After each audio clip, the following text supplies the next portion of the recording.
have been a difficult time for us as a country, where Kenyans have regrettably lost lives, many have been injured, property destroyed, and our institutions, especially constitutional institutions, attacked.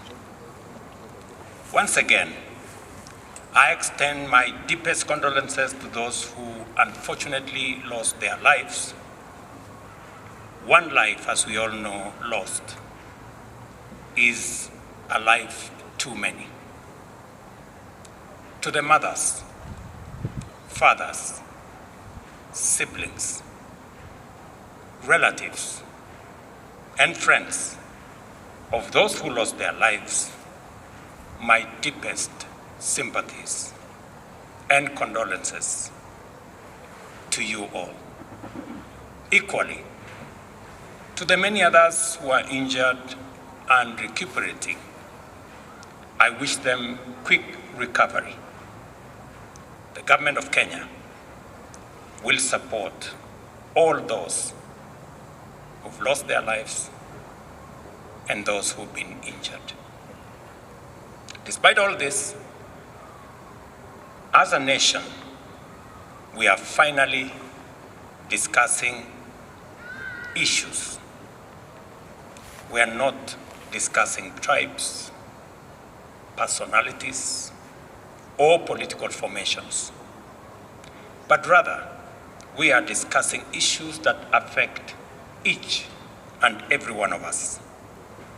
Issues of taxation, debt, budget, corruption, the cost of living, unemployment, and opportunities for all Kenyans, especially our young people. If you go back on my Twitter account, I made a commitment to the country in 2019-2020 that the conversation in Kenya is going to change. It is not going to be about personalities. It is not going to be about positions. It is not going to be about tribes. It is going to be about issues. Today, that situation is true, that we are having a conversation about issues in our country. We must all be proud of ourselves that we have managed to elevate the debate in our country to the level of issues that affect all of us. I am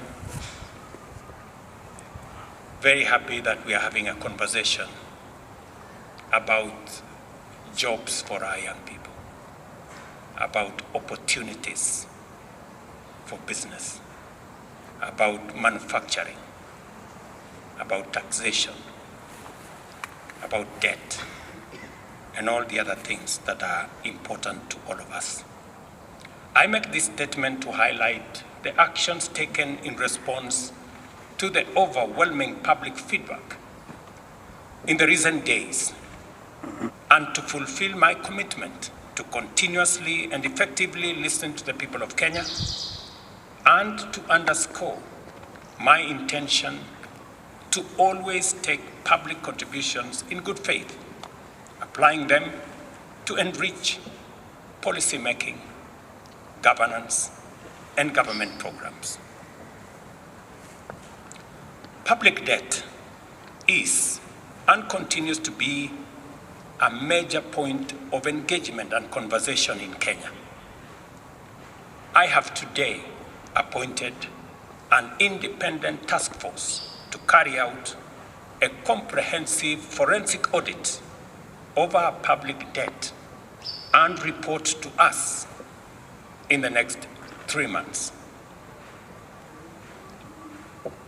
This audit will provide the people of Kenya with clarity on the extent and nature of our debt, how public resources have been expended, and will also recommend proposals for managing our public debt in a manner that is sustainable and does not burden future generations.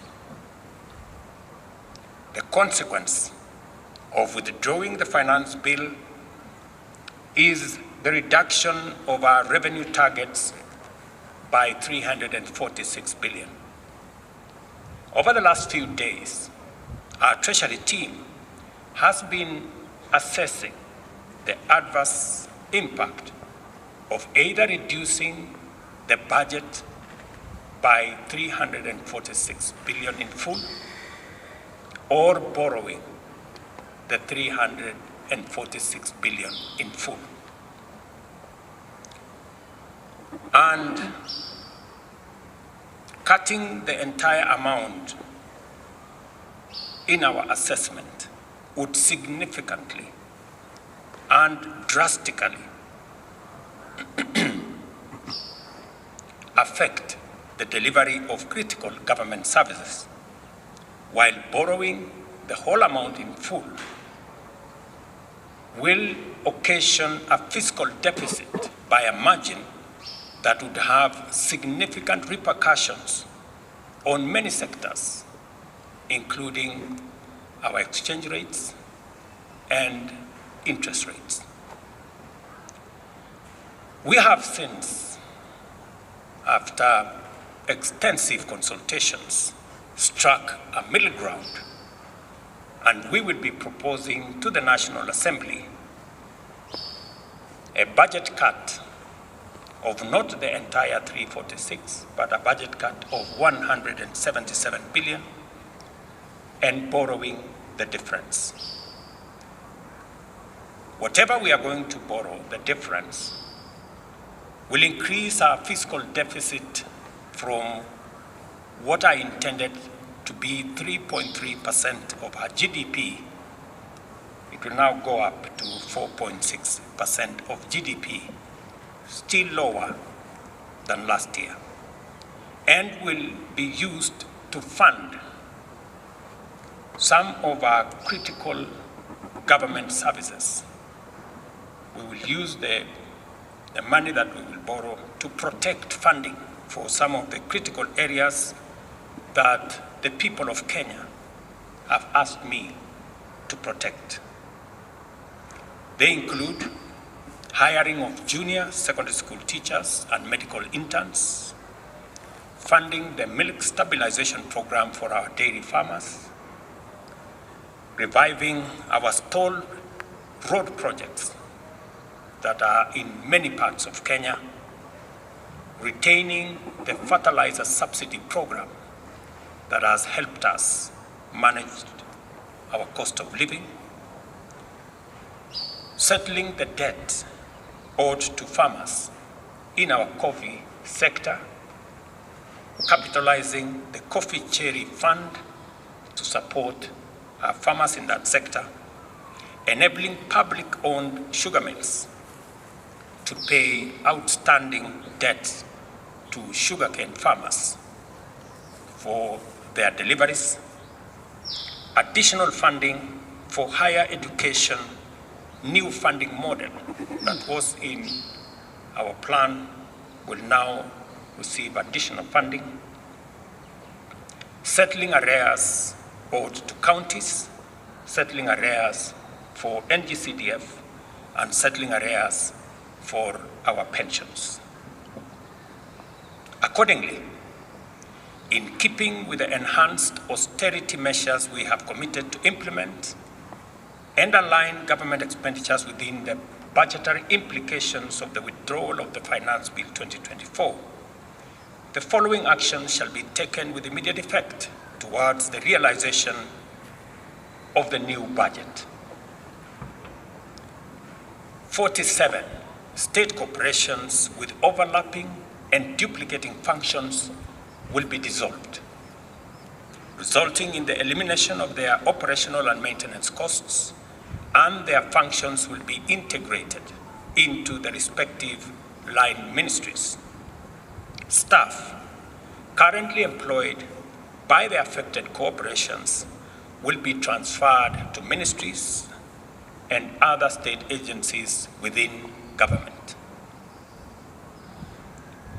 The decision to fill the position of Chief Administrative Secretaries is hereby suspended.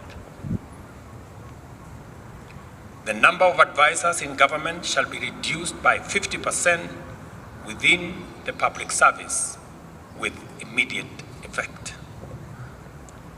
Budget lines providing for the operations of the office of the First Lady, the spouse of the Deputy President, and the Prime Cabinet Secretary will be removed. Similarly, the budget provisions for confidential budgets in various executive offices, including my own office, have been removed, and the budget for renovations across government reduced by 50%.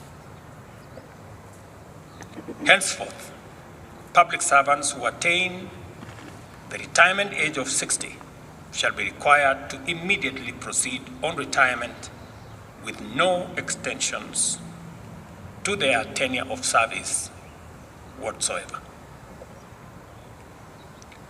The purchase of new motor vehicles by the government is suspended for 12 months, except for security agencies, while a new policy on transport for public officers will be developed. All non-essential travel by state and public officers is hereby suspended. No state officer or public servant shall participate in public contributions or haram phase going forward. The Attorney General is hereby directed to prepare and submit legislation to this effect and develop a mechanism for structured and transparent contributions for public, charitable, and philanthropic purposes. These measures will be followed by changes in government that I will be making shortly. We are determined to carry out this and other interventions to improve the quality, efficiency, and transparency in serving the people of Kenya and ensure that citizens receive maximum value for their resources from a public sector that prioritizes their welfare. I believe these changes will set out our country on a trajectory towards economic transformation, enabling us to achieve the strategic objectives of the bottom-up economic transformation agenda and deliver our commitment to radically enhance opportunities for all Kenyans and transform our country. Thank you very much. God bless you, and God bless our great country, Kenya.